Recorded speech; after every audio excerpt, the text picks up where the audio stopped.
Hey, paisans, the time has come. On the air since 2009, the independently produced, non-FCC compliant champ of video game talk podcasting. Here comes Tiger Claw Radio.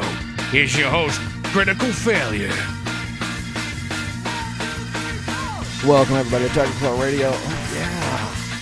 Oh yeah, good episode. We got some good stuff here. Still trying to restore ourselves to our former glory, but I do have some awesome chiptunes. There was yet another release over at battleofbits.org. On top of that, we have the Tetris movie, which I watched. We're going to talk about that in a bit.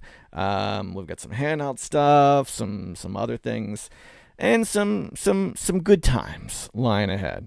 So first up, we have the new album over at battleofbits.org. It's from their Bandcamp page, and it's the old Advent calendar competition from last Christmas season, from 2022. So that the Bandcamp release is, as always, it's free until the next one comes out. So I dropped $1 in the hat just to make sure it stayed in my Bandcamp streaming, and we're gonna see what goodies we can find on that album. It's a pretty big one as these Battle of the Bits.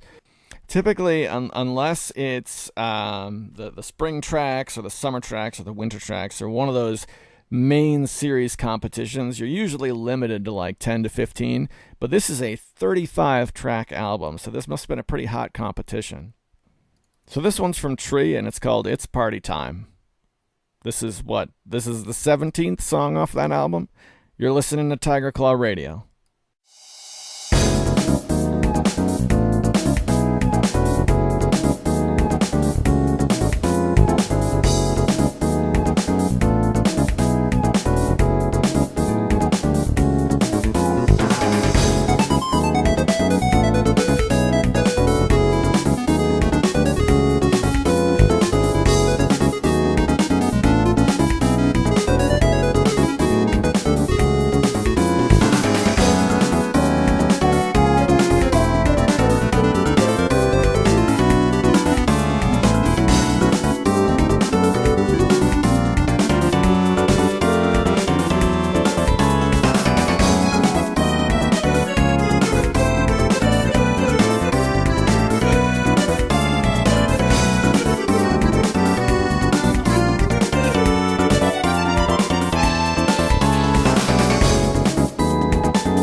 I was worried it was going to be overly Christmas themed, but that had a solid groove to it, I would say. All right, so let's turn back the clock. One of the things I did this past week was we had two big video game movies come out, and the biggest, of course, was Super Mario Brothers, which I have not watched. It's in theaters only, as far as I know, and haven't been to a theater in several years. What I did watch, though, was the Tetris movie. So I'm going to play my recording that I made right after watching it. So I watched the Tetris movie with my father-in-law, and I got to say, I was impressed. There was the long and short of it, no spoilers, is that it was a fun movie that had a fascinating story that wasn't perfect, did some goofy things, but ultimately was good to watch. I didn't watch it with my kids because it's rated R, but then after I watched it, I regretted not letting my 13-year-old son watch it. Because the only reason why it was rated R was really because because of the language. And as far as the language is concerned, I'm talking about just a few F-bombs. It's not like there was sexual content or anything like that, or even suggestive. It was just, people got upset and used naughty words. But on the other hand, I'm glad they said what they wanted to say and just went with the rating. It was a fun movie. Tetris has a really crazy history. Going into it, I knew that it was a game that was developed in Soviet era Russia, and because of that, when everything you own belonged to the state, how do you handle it when someone invents a piece of intellectual property that changes history? You know what I mean? So in that sense, independent of the movie, the story of Tetris and how it came to be is incredibly fascinating. So that said, I think they handled it pretty well. I was worried about it. I was thinking, these bio movies, there's always a lot of revisionist history and whatnot. This more or less told a tale pretty close to what I had heard. Let's see. I want to get as much out before I get into spoiler territory. It's on Apple TV, which is weird, and I didn't expect to be able to watch it because I don't subscribe to Apple TV, but my father-in-law does, and we do a movie night every Thursday, so thanks to him, got to see it. It was fun. It's a fun movie. There are a few places where... Okay, especially early in the movie, they keep showing, pixelized graphics, and in the first 5 minutes, I was like, oh, this is fun. I'm clearly trying to appeal to the target demo. But eventually it was like, all right, you guys need to stop. Stop it with the pixelized graphics. At one point, there's what's the difference between a Nintendo and a computer? And they're trying to explain legally what the difference between the two are and how it relates to contracting rights, which is, in the 80s, a great question. And when they were doing it, they flashed pixelated graphics of, a Nintendo and a computer when they said each of those words. And it's like, all right, I get it. I understand. Okay. And then towards the end of the movie, now we're going to get into some real spoiler stuff. There's a big car chase at the end.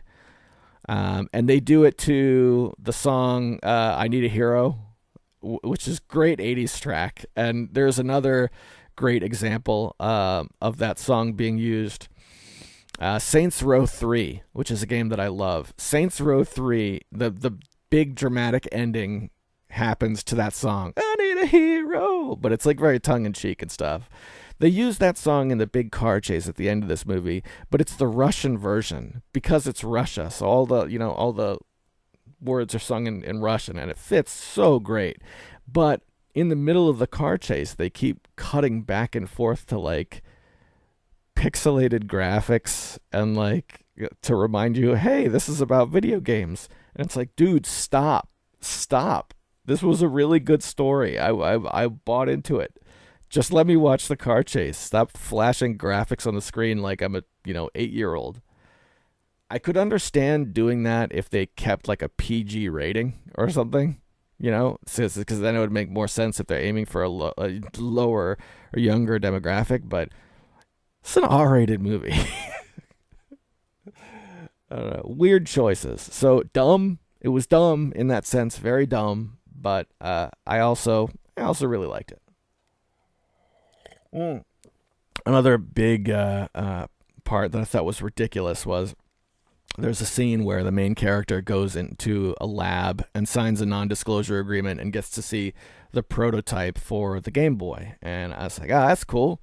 And they got a Game Boy set up, and it's in a white lab, and it's hooked up to not a flash cart, but rather a raw circuit board that has like a bus cable coming out of it, which was really cool to see. And they're talking about packaging it with Mario, and the guy's like explaining, he's trying to sell them on the idea of packaging the original Game Boy with Tetris. And he's like, here, let me show you something. And it's they try and make it like, here, let me just program something real quick. It's a little rough, but this is what I'm thinking. And then what he shows is like the finished product of Tetris as we know it. The idea being that the guy programmed the entire thing from scratch on the spot inside of like a couple of minutes. I was like, come on, at least show us like a rough prototype of the pieces falling if that's what you're going to do. But so that was really a ridiculous like movie moment. But again, little nitpicks on an otherwise really fun movie. And yeah, those are my thoughts. If you're not an Apple TV customer, I don't know that it's worth going out of your way to open an Apple TV account.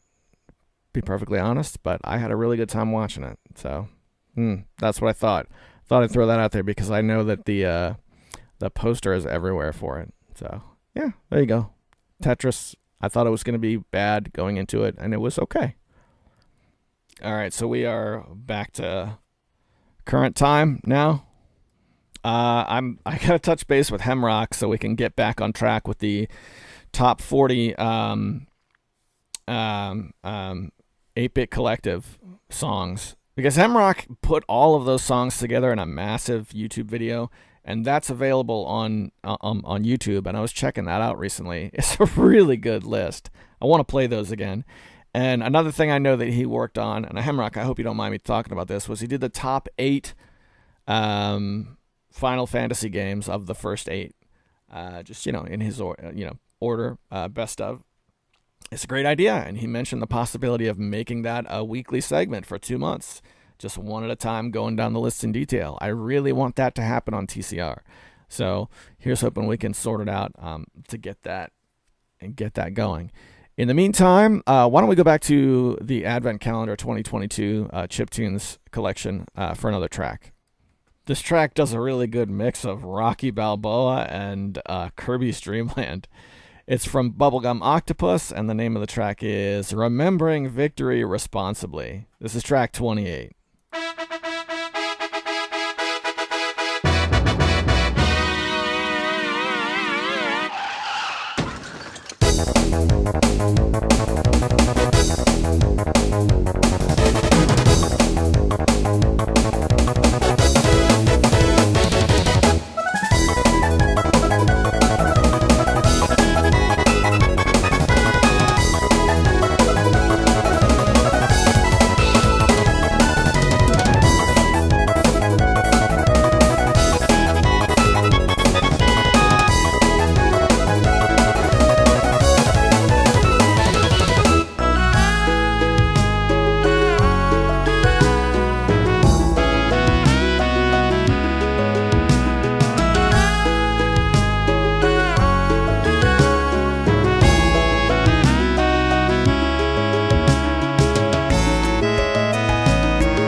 about this time in the show, I like to take a minute to thank the sponsors. This is a Patreon-sponsored program. These individuals give of their resources to make sure we can keep coming back every week and keep fighting the good fight. So, as tradition is here on the show, I like to read their names off in somewhat of a hall of distinguished gentlemen. They are Hemrock. We've got Tecmo Balls. We've got EmeraldRangers.com, who made the deal to get us back on the air. Big thanks to Emerald Rangers. And we've also got Darabka. Big thanks to all you guys, and I hope very much that you're enjoying the party.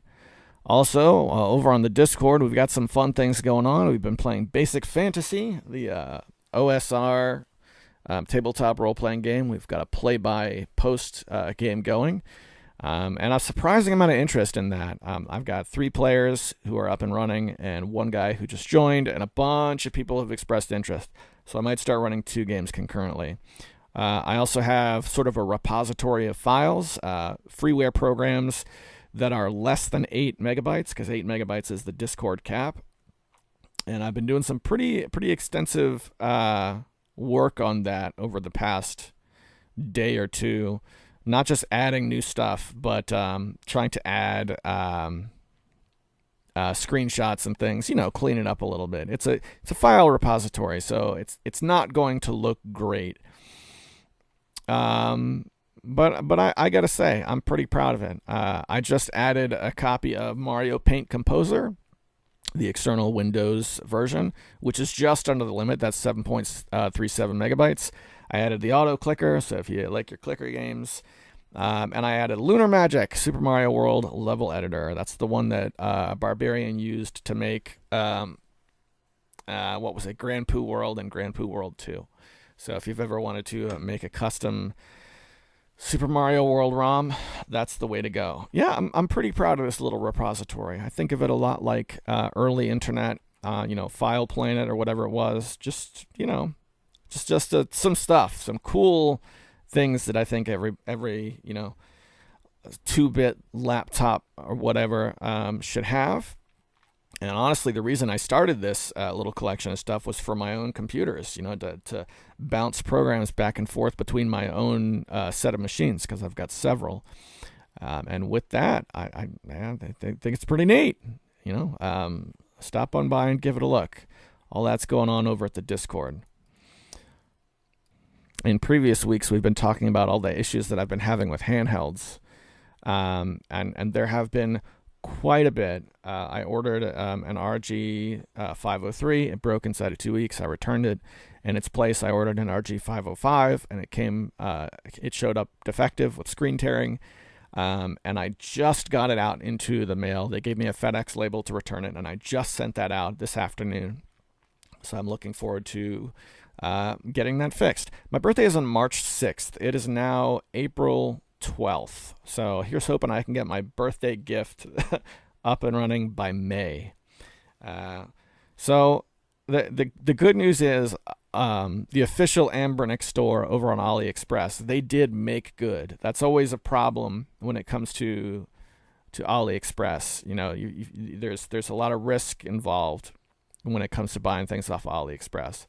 But these guys, they're doing a good job. So, things break, whatever. They clearly have some issues with quality assurance, which I was just talking about on a call with Paul Messier and Darabka.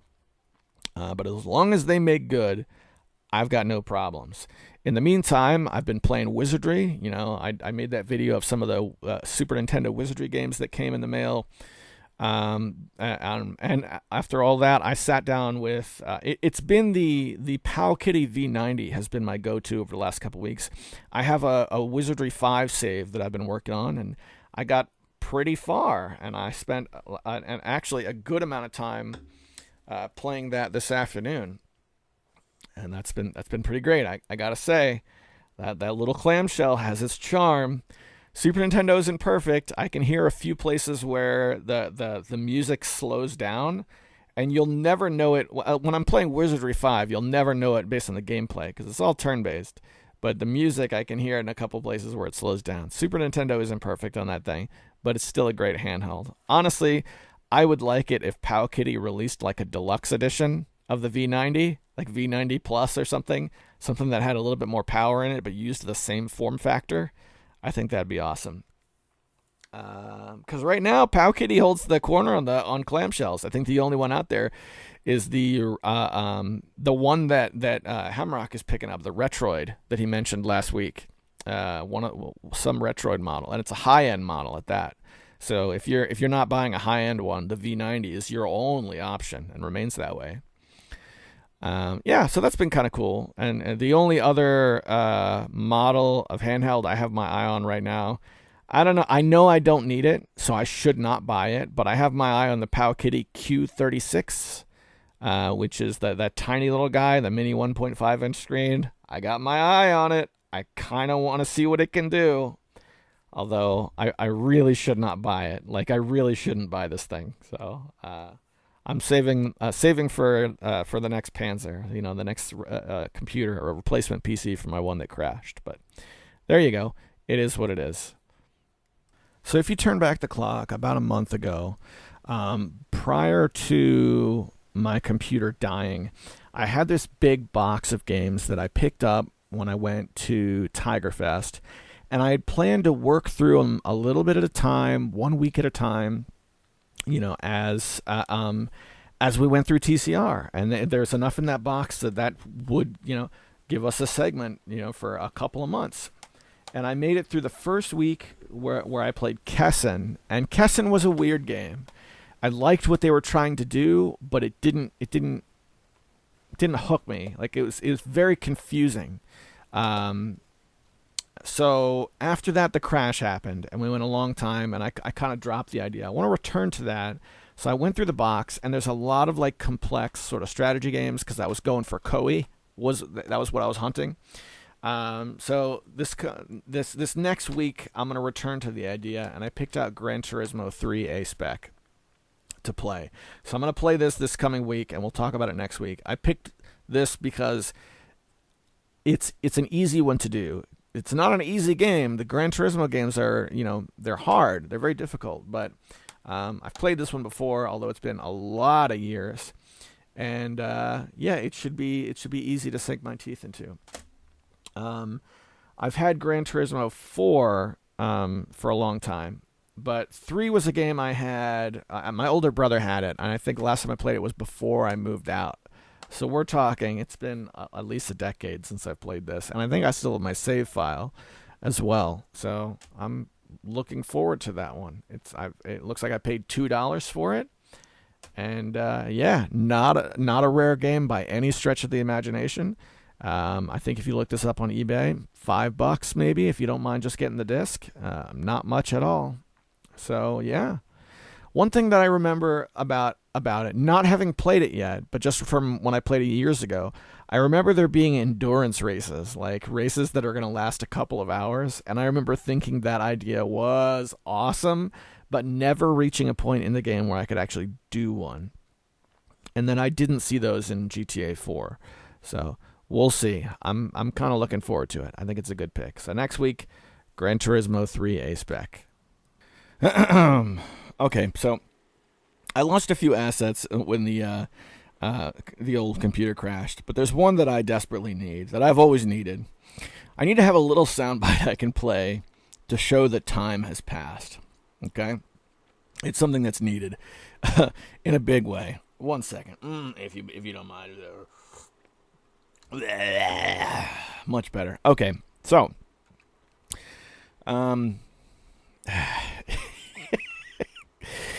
yeah, my brain's a mess. Let's see if I can wrangle things back together so we can talk some video games.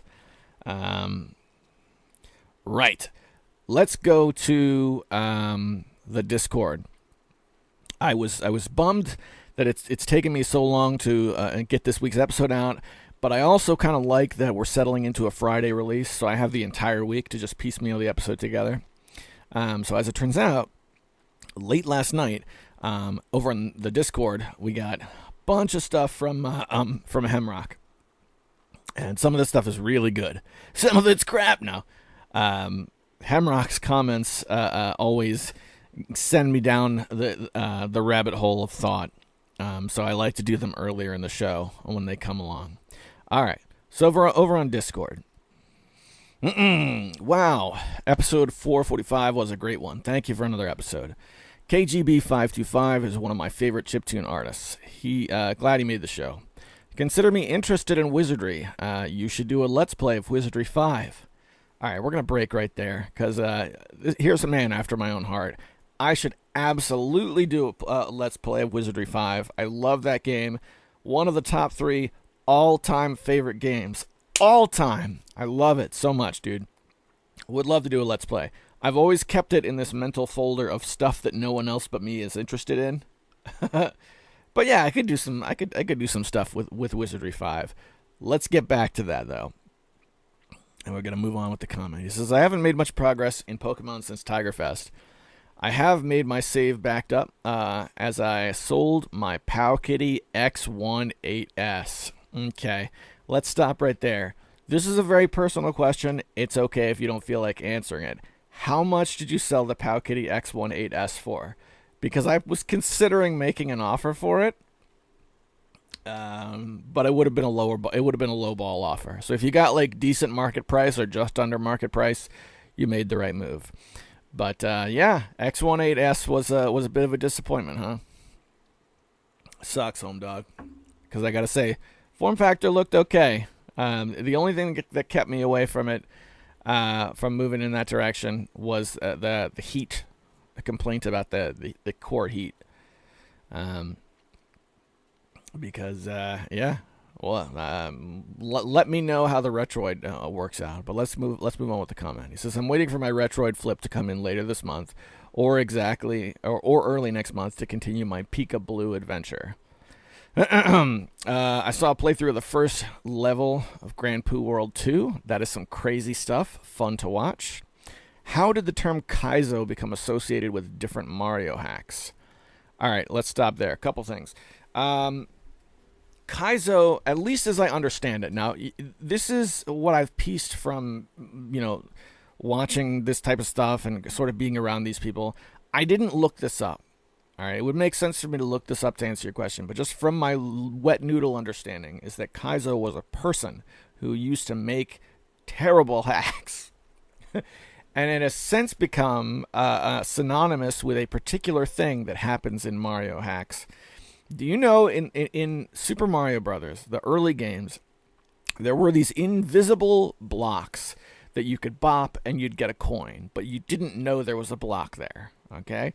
They used to use it to hide things, like in the very first Mario Brothers, in the fourth world, the second level, it's the second major like underground level. They use a bunch of these to make a staircase so that you can get to the vine, so that you can go on top, that goes through to World 8. Well, when it comes to Let's Plays, and I think Kaizo was the person who popularized this, he would use those in areas that he would expect you to end up in to block you. So even though they were hidden to get a coin, now they have a negative effect. Like if you're going to jump over a pit, all right, average person's going to jump right here. That's going to put your trajectory right at this spot. We're going to put an invisible block there to block you, take away all your momentum, send you into the pit. That means the average person is going to hit that block and die. The only way you can get through it is by knowing about it ahead of time. And that's what makes these levels, extraordinarily difficult. Because it's not just difficult in that, wow, this is pretty tough. It's going to take me a few tries. You have to actually path these levels like you would with speed run. So yeah, it's crazy difficult to do, and I've never completed one of these high tier levels. I've tried, I have fun with them, and then that's the end of it. So that's my understanding of Kaizo and the term Kaizo and the Grand Poo World series and whatnot. There's better hacks to play, even if you're going to buy off of AliExpress. There's a dealer who has a Super Nintendo cartridge that just says sticker on it, and then you go in and the color change will flip between ROM hacks, and you can get like Super Mario Land 2.5D or something, or Super Mario Land 3 Remix, or games that were remade for the Super Nintendo that weren't just ridiculously hard, that were more like just fun Mario romp levels. So the whole Kaizo thing and the high difficulty, it's just something different, you know? I don't really expect to ever beat one of those, but one of those levels, I mean. Not necessarily games, but levels. So, yeah, I don't know. So it's worth trying at least once. All right, back to the comments. He says, yes, Easy RPG is the program. Since there is an OpenDingix variant, does that mean it could work on the V90? Did you know that they ported the PC game Abuse for OpenDingix? Yes, on both counts. I was able to get OpenDingix running on the 280V. Excuse me, I was able to get Easy RPG running on 280V, but I didn't ever get any projects like playable. Like I never actually tried to play through a game on it. I don't know if it'll run on the V90 or not, but there is an OPK that you can get that'll run it. And then once you do that, there's 2 subfolders that you put the runtime package in for 2000 and 2003. So in theory, should be absolutely. And as for Abuse being ported to OpenDingix, I was looking at OpenDingix stuff yesterday, just looking to see if there was anything new and cool that I could add to some of my old handhelds and whatnot. And I saw that in the list there. For me, Abuse is best played on the PC. It's one of the games that Darabka reviewed in his early video review series. And so because of that, that is how I always think of it. So I haven't tried it for the OpenDingix, but I see it on the list. All right, let's get back to the comment. He says, that's cool that you essentially made a Panzer Jr. and making computers is great fun. An Optiplex is a cheap way to go. Another workstation that I have my eye on is an HP Z440. Have you harvested any parts from the OG Panzer to stick in the Panzer Jr. for the time being? Perhaps sell some parts to raise funds for the next build. Those are really good ideas there. You also mentioned the watermark on your unregistered form of Windows. Have you ever thought about dual booting Linux so you can get around the watermark for video purposes? That way you can save a few shekels while waiting on your next gaming rig. It'd also be fun to hear about you getting back into Linux. Unfortunately, Spatry has not made any vids recently. All right, we've got a few things there. I have not harvested too much from the OG Panzer. I did get a RAM boost off of it, but one thing I don't want to do is overload the power source on this machine, because what I had considered doing was jacking all of the hard drives. This makes the most sense. I had 3 hard drives on the old computer. I could pull them all out, stick them on this one. I'd have all my old assets. Everything would be ready to go. Eventually, I'm going to have to do that because there's TCR archive on there that needs to be saved for historical reasons. But I haven't done it yet. I want to save a little more cash for for the next machine first. This is the Lifeline computer, so I want to try and keep the load light. I'm not leaving it on all the time like I did with the old one, this sort of thing. As for parts that I could sell, if the video card still works, I could sell that and get a few dollar dues. Beyond that, I mean, the motherboard has a very specific socket, so I don't think I'm going to get anything for the motherboard. I could bundle up all that RAM. I had a lot of RAM. It was DDR3, so not very much money there either, but a few dollars. I could do that, and I probably will when I'm closer to the tipping point for the new machine. But yeah, that is a good idea. All right, what else we got? Thank you for playing my SoundCloud chiptune suggestion. Any chance of bringing back the 8BC Top 40? Yes, we are going to finish the 8BC Top 40. I actually just hit you up privately about this in Gmail. I kind of need the MP3s again. You gave me a download of just the MP3s, and that's what I was working my way through. But it's only on the old computer, so I need that again. And yes, I will return, and absolutely, because those were good tracks. They were good tracks, and it was also a lot of production work that was just done for me. So yeah, it was a win on both counts. Next, any update on your Anbernic or AliExpress Wizardry dumpster fire sagas?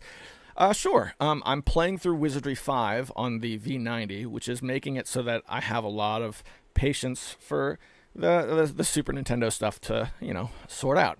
That very specific game that I never was able to get a hold of, I'm still in limbo on that one.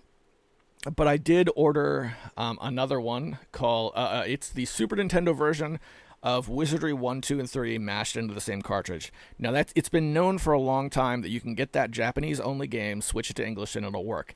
However, even though it has English switches, there was a ROM hack to fully translate it to English. It's very similar, but it makes it so that even the menus are in English, so that you can fine-tune some of the options in a way that was very difficult before, that sort of thing. So I'm excited about that. For that to show up. And of course, Wizardry 1, 2, 3 in a single cartridge. Not to dive too deep into the Wizardry nerd lore again, but 2 and 3 were unplayable in the old days when I was a kid. So getting them on the Super Nintendo with auto mapping is amazing. It was amazing enough getting 2 on the regular Nintendo because you couldn't play it on the PC unless you beat the first one. But just that was amazing. But you had to keep a physical map. Now to have it with auto mapping would be great. I'm waiting for that one to show up. I don't know what I'm going to do about that raw circuit board. I think I'm just going to order a cartridge shell that has no label, because there's got to be somebody who can make labels. There's got to be somebody who can print a sticker for like $10 or something. If you're willing to throw out like good money for a high quality sticker, I refuse to believe that there's not somebody who can do it. I'm just setting that one aside now because I'm busy playing through Wizardry 5. These are long games. So, is what it is. RC To Go is a legit racing game for the PS1. I picked it up on the cheap at CD Exchange type store years ago for about $5. I enjoyed it more than I expected. I'm willing to give Revolt another go. Good, me too. That's the end of the first comment, and we move on to the second one, which came in an hour later. Powkiddy Q36. It uses the same hardware specs and same software as the FunKey S, which is solid. Quick shutdown and startup, faster and more convenient than the V90. It weighs 54 grams, which is less than half of the weight of your Anbernic 280V. The screen is obviously small at 1.5 inches. This is half the size of the V90, and the screen's dimensions don't quite fit any retro system. You'll always have at least a little distortion. Excuse me, sorry. When using the full screen. Believe it or not, it appears to be more powerful than the V90, handling SNES games pretty well and playing some PS1 games to include Final Fantasy VII, Crash Warped, Crash Team Racing. Please note that the processor and or screen can only push out a max of 50 FPS, so you may notice a drop in quality. However, watching some videos, I couldn't tell much, if any, difference.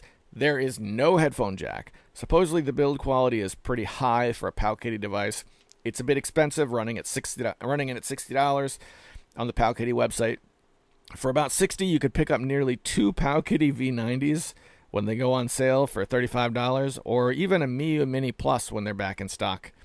So it's hard to recommend unless you're in love with the form factor. For me, it's a hard pass. The screen is too small and the price is too high. Your friend Hemlock. Okay. I should not buy one of these things. And the headphone jack usually is a deal breaker because I like to play in bed next to my wife. She doesn't want to hear it. I put on headphones. Everywhere else I play, I don't use headphones.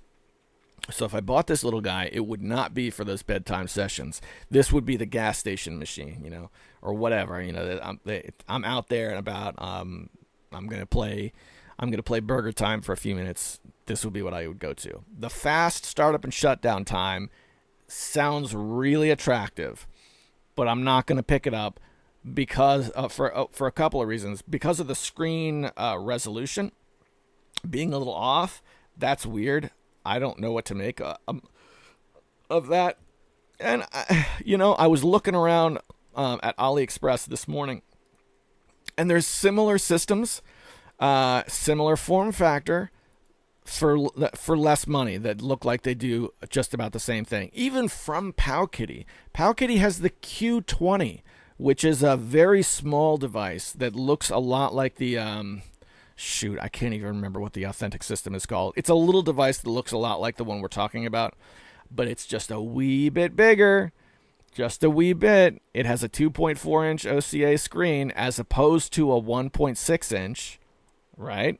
So it's just a wee bit bigger, but it's also, next to a credit card. It's just about the same size plus a half-inch either side, and it has an earphone jack.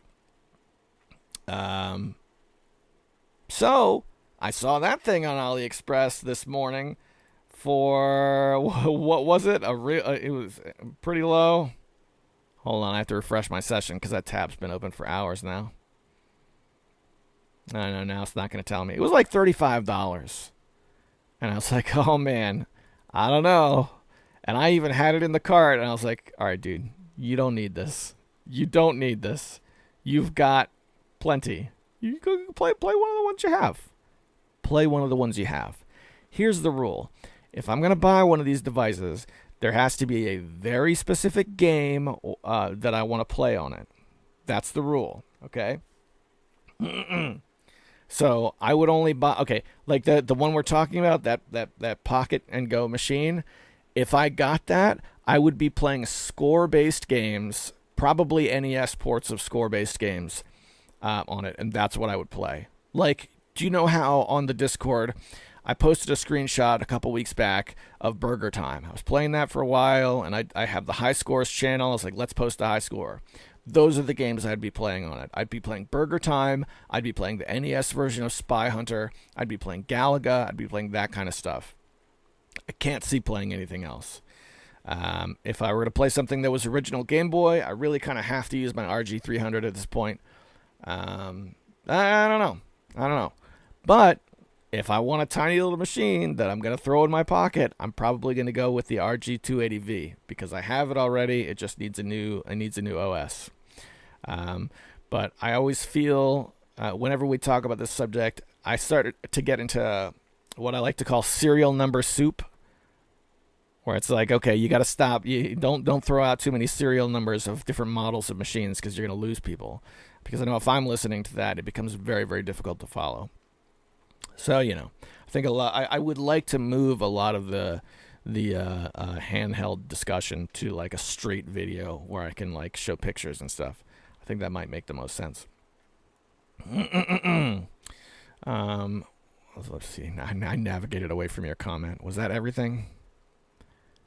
Yeah. Also, the Miu Mini Plus. That looks pretty slick. Here's one of the things about the Miu Mini series that strikes me as a little frustrating, I guess.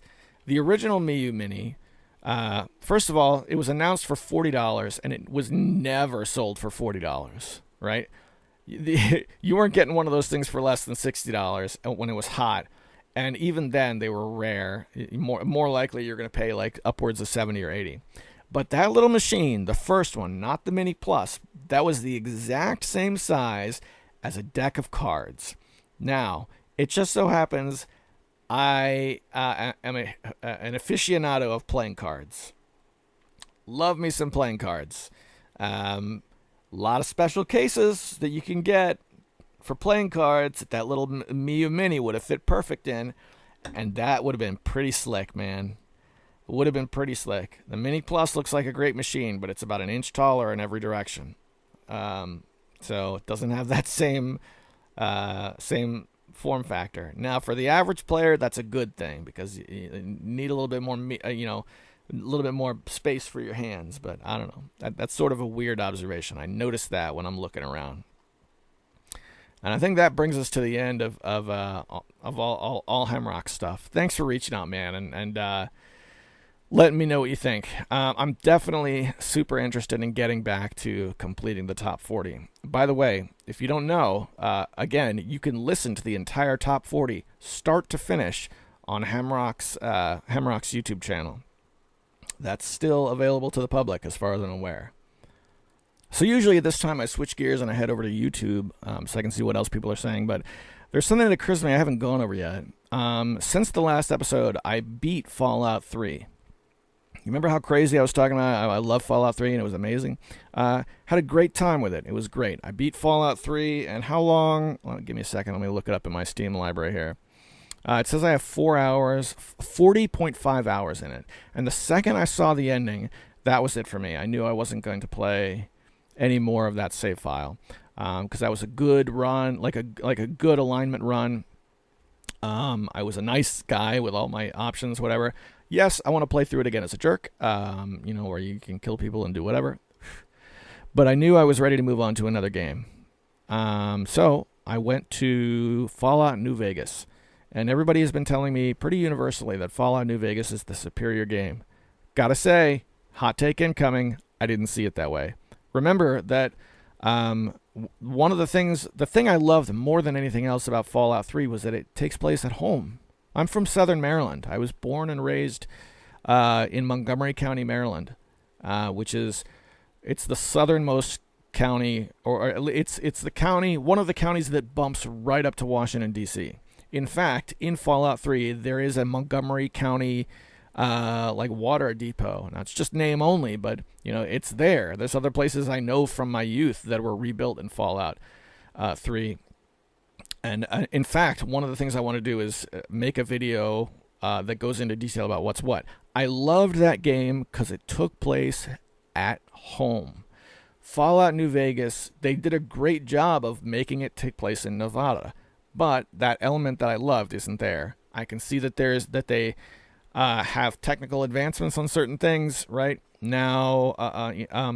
Let's see, books in the original Fallout 3, they would up your stats forever, whereas in New Vegas, they just give you a boost for a while, which I kind of hate, but it makes more sense, to be honest. The card game in New Vegas is pretty cool. It has this game called Carousel, which is, you collect the cards, and there's a little trading card game internal to it, similar to something you would see in, I think Final Fantasy 8 and 9 both had these, and stuff. That's pretty cool. Not as cool as the one in the Final Fantasy games that they had, but pretty cool nonetheless. I like it. I fell in love with 3 so much more. So maybe that'll change. I'm 10 hours into Fallout New Vegas. I'm open to that changing. Even though I've liked 3 more, I still think it's an amazing game, and it's kind of tragic that I've had this in my library since 2012, and I'm only playing it now. If you look at my achievements for Fallout New Vegas, the very first achievement, Ain't That a Kick in the Head, I unlocked that November 27th, 2012, 11 years ago. And that was the only achievement I had. I played the game for 5 or 10 minutes, and I didn't really remember it. So the next 3 achievements are all from April 2023. So you can still see that giant time gap in my achievement list for Fallout New Vegas. I'm digging it. One of the things we talked about with Fallout was I was trying to sell Hemrock specifically on this series, because Hemrock is an old Elder Scrolls guy, particularly with Morrowind. Hemrock knows more about Morrowind than I think anyone I've ever met that I've ever talked to. Yes, you can find the guys on the internet who know everything, or potentially more than Hemrock, but as far as human beings I can have an exchange with, he is the foremost authority on Morrowind. And I think a lot of the things that make Morrowind amazing, as well as the adjacent Elder Scrolls games, a lot of that can be found in these Fallout games, and I never expected it. I don't know why. Maybe it's because you look at Morrowind and you look at Oblivion, and then you look at Fallout, and they look so different. They really do, but they don't feel different. Give it a try, Hemrock, because I think you're an individual whose opinion I would really be interested in hearing. I wanted to make sure and get that out. That said, now, boys and girls, let's shift gears and read the rest of the fail bag. Big apologies to Mecha Menace, who sent me that really awesome edited fail bag sequence thing. I'm going to dig that out of the archives somewhere so we can put it back into rotation. I'm sure I have it in my email box. I just haven't, because producing the show with all the assets is difficult enough. But, Simon the Magpie's got a new video out. Hang on a second. That's got to go right to the watch later list. 3 dots, watch later. We'll talk about that another time. I like that guy. All right, so click on my stupid little icon. I'm going to click on the stupid little YouTube Studio button. And we're going to sit while this thing loads. And I'm not going to pause it because I'm afraid if I do that, it won't unpause. We are at 1,805 subscribers. And I like that because we've gone up 10 subscribers in the last month. But more appropriately, it's really the first slight increase in subscribers in years here on TCR, because I don't care about any of that stuff anymore. I have my circle of friends, and that's, you guys are the ones who I know are listening and whatnot. So I've just had it in my head that that's who I'm going to talk to. But it's nice to see, a few people shuffle in. So let's go to the comments section. Bear with me here. And I got to scroll back. 444. Swingle says, something that pleased my senses is that Anbernic's ad page for the RG505 Coda cores instead of octa cores. Meme in the making. It makes me a little worried, but I don't know what you're talking about. I feel like I should. Those are terms I've heard before. And I know you're probably telling me that machine is underpowered because of the cores it's using somehow. But thankfully, I'm just not smart enough. So I'll have to reach out to you personally because I know you don't listen anymore. But I'd be interested in more details in what you're talking about. That's Alex Swingle. Hope life is good, man. I miss you, bro. And since I know you're not listening, I can talk a little trash. You stupid head. No, I'm just kidding. All right, Mecha Menace. You're not a stupid head. Please don't be angry. Mecha Menace writes in, the first track is definitely Mega Man when he hit the PS1 Saturn era inspired. Do you hear it? Start up Mega Man 8. That's the odd one that plops you in the game with a weird soccer ball kicking power. Mega Man is such a gamer's game. Those levels are made to fit those powers. All right, Mecha. Don't get mad at me. I've never played Mega Man from that era. Never. The furthest I got with the franchise was I played Mega Man 6, and I played Mega Man X1. That's it. Nothing beyond that I think I've ever really played. Except I remember trying out Mega Man Legends on the PS1, for a few minutes. I have them, because I have the first 2 Mega Man collections on Steam, and I think Mega Man Legacy Collection 2, I think that has Mega Man 8 on it. Let's see. Now I want to know for sure. Yeah, it must, because it's a lot more, it's like 3.5 gigs as opposed to the tiny, first collection. What is on this thing? That's something I should try. Oh, does this have the okay, so this one has 7, 8, 9, and 10. Oh, wow, this is a really great collection. This is another criminally underplayed game in my collection. So 9 and 10 were the ones that came out on the Wii, and 8 is the one you're talking about. Yeah, I got to reinstall this and try that. All right, Mecha Menace. I'm going to give, at least for a little while, I'm going to give Mega Man 8 a try this week, and I'm going to put it in my notes. Mega Man 8, and also Gran Turismo 3. And I'll give you my opinion next week, for whatever that's worth. Let's go back to the comments. He says, Griffith was also the stage for the ending of Rocketeer. Another game I've never played. I have no son. Says, scamming and cutting corners is the Chinese way of life. At least you got something. I don't like dissing the Chinese. I'm sorry. It's an entire culture. I don't... that is a comment that somebody said. All right. I'll say this. How about this? I think this is a good way to say it. I have had good experiences on AliExpress. Yes, weird stuff has happened. Yes, it's a breeding ground from weird stuff where you have to watch your back. But good stuff has come out of AliExpress, man. It really has. And I think that's something that's worth making a video for, rounding up some of my favorite stuff that I got off AliExpress. And saying, hey, look, there's certain dealers that you can buy from where it works out.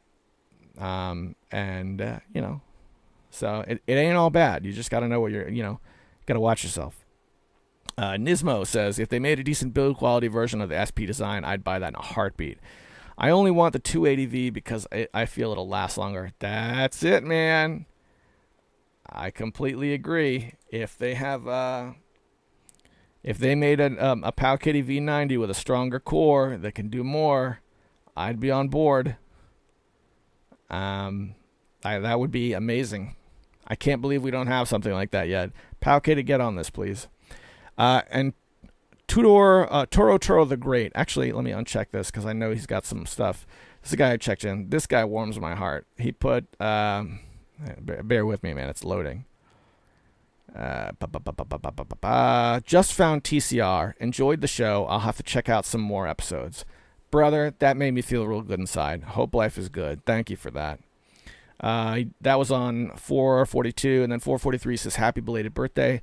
Retro Game Weekly Updates is a cool idea for the podcast. Thank you, man. Yeah, I'm looking to bring that back. It's a little bit of work because you got to be willing to dive into it, a new potentially complex game that you've never played.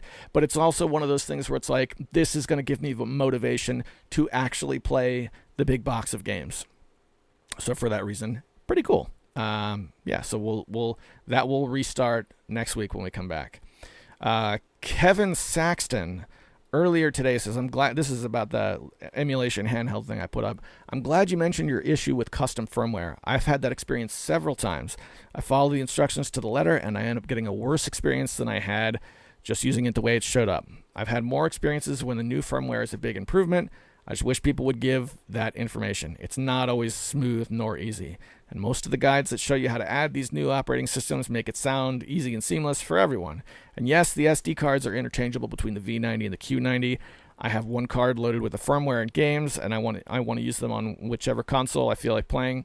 One note about traveling with these, both have removable batteries, and you can get extra batteries very cheap. For the V90 on Amazon, the battery for the Q90 does last longer, but they cost a lot more. Big thanks for that, because the V90 is where I've been playing Wizardry 5, like I've been talking about, and I'm charging up my Q90 now. I'm going to continue my Wizardry save on that thing this afternoon, and we'll see how it goes. So that was really awesome, you dropping that bit of knowledge. I appreciate it. This market is an instance where us consumers have to stick together, because there's no real authority on what's what that you should buy, and I want to keep it that way. Don't get me wrong, we've got Retro Dodo, we've got Takyudon. Those guys are big name guys, they do a lot of good work, but nobody owns those guys, which is awesome. So anybody who's buying these machines, I want to know how it goes. And then Chuck Johnson says, nice, always nice to hear from Chuck Johnson, man. Nice handhelds. I have the Anbernic Win 600. Woo! Big spender. I like it. I upgraded it to Windows 11. One fatal flaw is the storage size if I want to run games on Steam. I've run MSX, Dreamcast, and PSP emulators on there so far. Redream DC has some weird flickering issues, but otherwise playable. PPSSPP, the PSP emulator, works for me so far. And I did shoot him a response on that. It looks sick as hell. I would love to get one of those things. But remember my rule. If I'm going to buy one of these machines, I got to have a target thing that I actually want to do on it. Like, this is a Windows machine. If I was like, you know what? I want to chill in my bed and develop RPG Maker 2000 games. That would be a great reason to get this thing. Because that's a target. Like, I know what I'm going to do with it when it shows up. But as it relates to the Win 600, I don't really have a target thing that I want to do with it yet. And I have to prioritize the Panzer. Because if I already had an up and running like workstation, to take care of the podcast and all that stuff, and I just had money to burn, like does happen in my life sometimes. Anbernic Win 600. I'd considered it before. I had almost bought one a while back. Before the crash, there was a time when I almost bought one, and the only reason why I didn't was because there were none. They were newer at the time, and the store was out. And I think at that moment, my target game that I wanted to play was Morrowind. I wanted to play Morrowind. I know that game works sort of well with a controller. I figured it was a way to make it work. I wanted like a deep RPG experience that you can only get on PC, but I wanted to do it under the covers with headphones on. So that's cool. So there's a user report on the Win 600 from Chuck Johnson. So watch that hard drive space. And I think, unless I'm mistaken, wait. We got a couple that I did respond to that got cut out. Alex Valentine says I have a copy of Wizardry 5 too, but I could never get into it. I got to make a video about Wizardry 5. I totally get that, man. It's not for everybody. Larry Bundy Jr., one of my favorite people, says, I think this is a typo. Some of these Chinese sellers on AliExpress can be a bit weird. I had one that never sent anything, and he was demanding that I cancel the claim, or he would, before he would send a refund. If I had, normally they block you and keep the money. So I really angered him by saying, no, you refund first. I think I've only had from AliExpress, I had one thing that never showed up, and that was a copy of Battlemania 2 for the Sega Genesis. And I ordered it from a store called Big Kid Games, and they're still around. And they offered me a refund of 1 penny. And it clearly just got lost in the mail, and I just bought from other sellers. I just stopped messing with that seller because I don't think they were out to screw me. I think it just got, something happened and something happened and didn't make it. I don't know. Maybe they did screw me. Who knows? But this was in 2017, so I don't know. I try not to think about it too much. I don't know. Everything else I've bought, I've had things come and be defective, obviously. I've had things come and be not what I expected. I've had things come and be low quality, whatnot. But that's the only time that something just didn't show up, and it was 6 years ago. So at least on that front, I'm doing okay. Did I get to everybody else? Yeah, it's some more things on the wizardry thing. Kaiser says, cues the Curb Your Enthusiasm theme on the wizardry thing, which I pinned that. I thought that was a really good one. What else do we have? I think that's it. I think that is it. Desmond 101, sounds like a good amount you picked up. I haven't been game hunting lately. I'm pretty happy with what I have. I've been trying to catch up on the backlog for a while. I see some of them prices come back down. That was a good recap of Tiger Fest. I read that last week. I did. That is the end of the fail bag. And that's the podcast for this week, ladies and gentlemen. I gotta say, I'm really proud of myself that we hit the hour mark. It's the first time in a while that I did it. Feels good, man. Big thanks to everybody who hangs out and listens to the chip tunes and talks video games and spends their time here in Panzer Studios with me, because I really appreciate it. It is indeed the most valuable currency. And whatever it is you're dealing with, I hope it goes well. I'm rooting for you. I really am. Take care of yourselves. I'll see you next week.